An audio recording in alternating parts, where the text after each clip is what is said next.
a yau kuma duk duniya ta sallama wa wannan mu'jizar ta alkur'ani cewa zuma akwai waraka, akwai magani, akwai biyan bukata. Ka saurari kasusuwanmu na karshe da muka yi karatun littafin at-tibb an-nabawi da muka tattauna waɗannan matsalolin. Sarki ya tabbata ga Allah.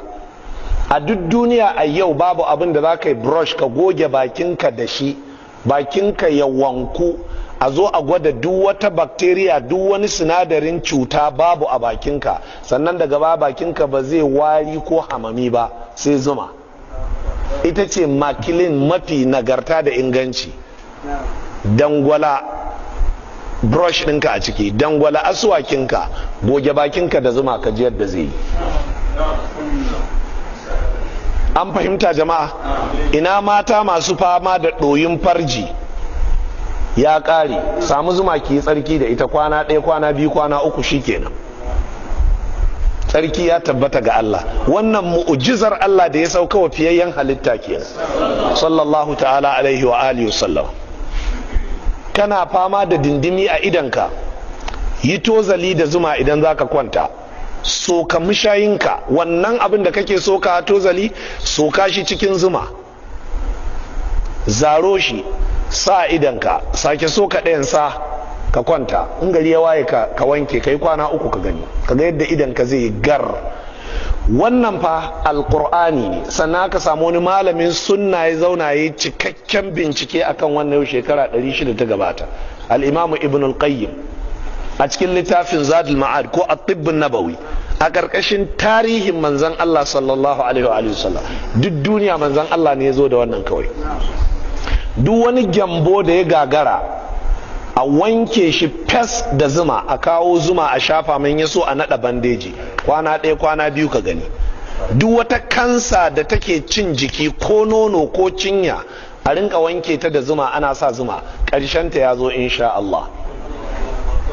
Kana fama da saiko, je ka wanke kanka fes da zuma, kuma ka rinka shafa zuma ka gani me zai faru. Wannan kaɗan kenan cikin alheran manzan Allah, wa ma arsalnaka illa rahmatan lil alamin. Wannan kaɗan kenan cikin mu'jizojin da alqur'ani ya zo da su. To sa'an nan ka dubi ma'arif da ya ce, ka dubi inda Allah maɗaukakin sarki ke cewa Allahu ya tawaffal anfusa hina mautiha wallati lam tamut fi manamiha fayumsiku allati qada alaiha al-maut wa yursilu al-ukhra ila ajalin musamma. Wannan na daga cikin mafi mu'jizar abin da alkur'ani ya zo da shi a wannan zamanin, ya bayyana musamman ga 'yan boko da ke bincike ko karatun biology.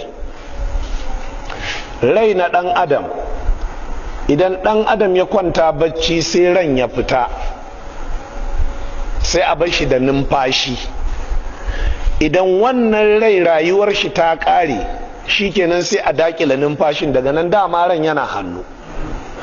Idan kuma Allah ya nufi rayuwar akwai sauranta, sai a dawo mishi da ran.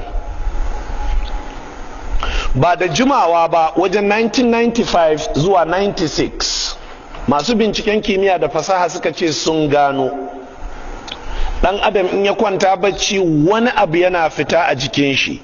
This is how they put it. They said an unidentified object, wani abu wanda an kasa gane shi, an sa na'urar bature ta kasa gane shi, amma an tabbatar mutum ya kwanta bacci wani abu. Haka suka ce. Aka ce me? Suka ce wani abu. Suka sa duk wata na'ura da kwamfuta, aka ɗauki ɗan adam aka saka shi cikin akwatin kwamfuta, ya yi bacci, ga abin an ga ya fita, amma an kasa ganin abin. Wa yas'alunaka anir ruh qul ar-ruhu min amri rabbi. Ba wanda zai